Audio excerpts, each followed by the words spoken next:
Hello, right, I'm going to show you how to tie and roast a chicken from raw. So, chicken, legs, wings, breasts, fairly obvious, right? So we're going to start from this way, legs facing the front, and we're going to get some string, about a metre or so. I'm going to go underneath the chicken to where the wings are, so you can see that. Then I'm going to tuck the wings in there, and I'm going to pull the rope or the string just at the back of the chicken. I'm just getting the back. Let me show you. I'm just tying the back of the chicken there, look. I'm going to bring the string over in a crisscross, and I'm going to go to the level with the legs. I don't want to catch the other meat. I'm just going to tuck it underneath here now, and I'm pulling it tight. Now what that does, it plumps the bird up. So now the chicken should all cook the same way. So I'm going to turn it over, and I'm just going to tie my string off. Obviously at the back you won't see any string marks. These marks won't be seen when you've cooked it. Obviously if it's at the front you will. So you turn it back over, and now we've got a nice plump chicken. The legs and the breasts will all cook at the same time, and they're nice. They should be all cooked well, and they should be nice and soft and succulent. So obviously what we need to do is check the quality as well. So the things to look for is like clean skin, not too many hairs. If there is, you can burn them off. You need to make sure there's no yellow or any lots of blood coming out or anything like that, or that it's got a smell. I mean, this smells really nice, considering it's just come out of the packet. It shouldn't smell like a dead body. It should smell nice. So that chicken now is ready. I've used my red board because food safety. So now I'm going to make a trivet. Let me just get my tin and I'll show you.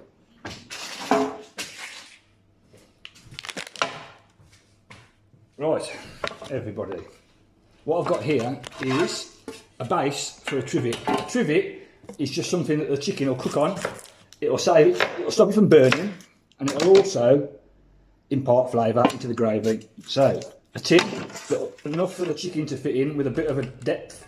I've put a bit of onion in. I've just got a nice little carrot, and I'm just going to break the carrot in half. It doesn't need to be particularly cooked special. If you've got any celery, you can put that in as well. I haven't got any celery, so I'm not putting it in. So I've got carrot. I'm just going to cut that in half, actually, so it's flatter. I've got my carrots. I've got some thyme, which is English, and I've got some sage. So sage and onion is quite obviously like it's a really good stuffing. So I'm going to keep a little bit back to make some stuffing, and then I'm going to use this now as a base for my chicken. So I've got a little bit of butter. I'll just get that, 1 second. I've got a little bit of butter, and I'm just going to rub some butter. I'm going to get some butter off here, and I'm going to rub a bit of butter just into where the legs are and that, only a little bit, just so then when it cooks, it soaks in, gives it a nice flavour. A little tiny bit, we don't want loads, just a little bit on the breast as well. Just soften it up, rub it in, get a nice soft coating, and it'll give it a really crisp skin. What now? It's a little bit of salt and pepper. So we've got sea salt, better flavour than normal salt. Don't be shy with the salt and pepper. You need to get it nice and flavoured. We've got some black pepper. So what I'm going to do now, I'm going to drop that into the tin on top of the trivet. Put my herbs around the side, look. And I'm going to give it a bit more salt, a bit more pepper. And then, I'm happy with that. You can take the wishbone out. Now the wishbone is here.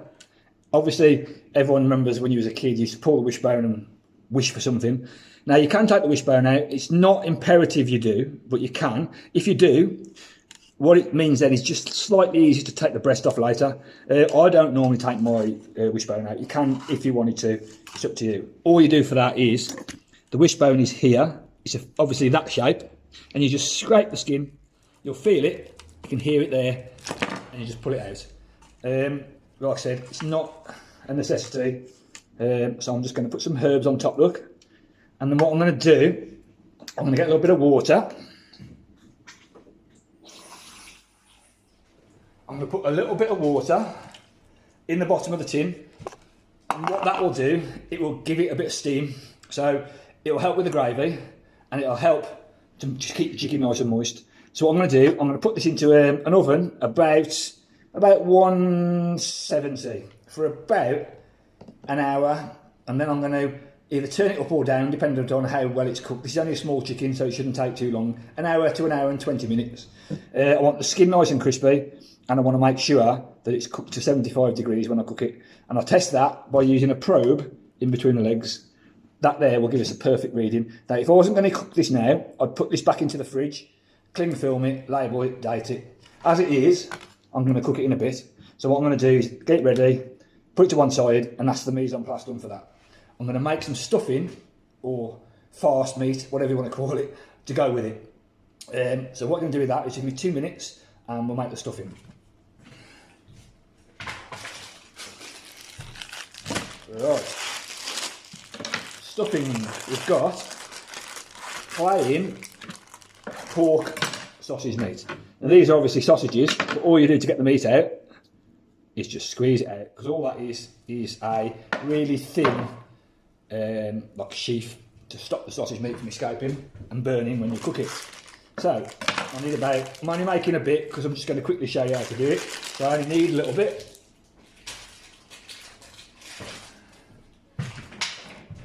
I've got a bowl. I'm putting my stuff in the bowl. I've got a bit of sage, and I've got some thyme, which I'm going to pick off. So the thyme, I'm just picking it off, and it's really fresh this time. It's really good English herb, and it grows fairly well. It'll grow pretty much all year. So the smell of this is really nice. I'm just going to put that into there now. Now you can do any stuffing you like, sage, onion, it's just endless. So I'm just going to do a bit of sage here, just chop it up. Obviously it doesn't matter about being a red board now because it's raw meat again. So I'm going to chop the sage up nice and small, put the sage into there. And what I always find with when I do stuffing, I like to use apricots. They give a really good flavour. So what I've got here is just a few fresh apricots. Now these give it a really sweet flavour, and they go really well with chicken and with pork. So I want to cut them small, but I don't want them too small. I don't want them like brunoise. I want to be able to see them in the stuffing. So I've roughly cut them, and I'm putting them into the stuffing. I've got a few apricots left, so I'm going to put those away. I need to make sure my hands are clean. Obviously I've washed them earlier. Always make sure you wash your hands before. So everything's in the bowl now, and what I'm going to do, get my hands in, get a really good mix up. A bit of pepper.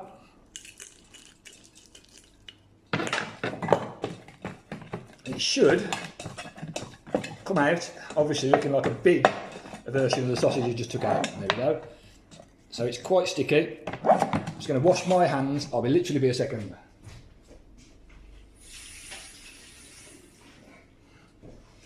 Right. Back from hand washing. Right. So all we need to do now is make it into a shape. Now you can make balls. You can roll these into little balls sort of that size. You can roll it into a sausage shape. Now the usual way we do it is rolling it into a sausage. Right, so you need to get some. Got some, right. Got some greaseproof. So all I need to do is get some greaseproof paper. I'm going to pull a little bit off, not too much. Sausage meat into the middle. And what I'm going to do now, because my hands are clean, I'm going to press the sausage meat into the middle, like that. And then I'm going to roll it out. And roll it back, look, keep rolling it. And you end up with a really nice sausage. So that now, twist the ends. Remember a Christmas cracker? Christmas cracker, alright? That would be nice. All we need to do then is, just to make sure, bit of foil. Bit of kitchen foil, wrap it again. This just means it will cook nice and slowly and it will stop from burning. And then when we cut it after, we're going to cut it into slices. That'll be really nice. So that goes with our chicken, and then we're ready to cook it. So I'm going to go and get it all ready now, get it in the oven, and the next video will be showing you when it's come out of the oven and how we finish it. Okay? Thank you.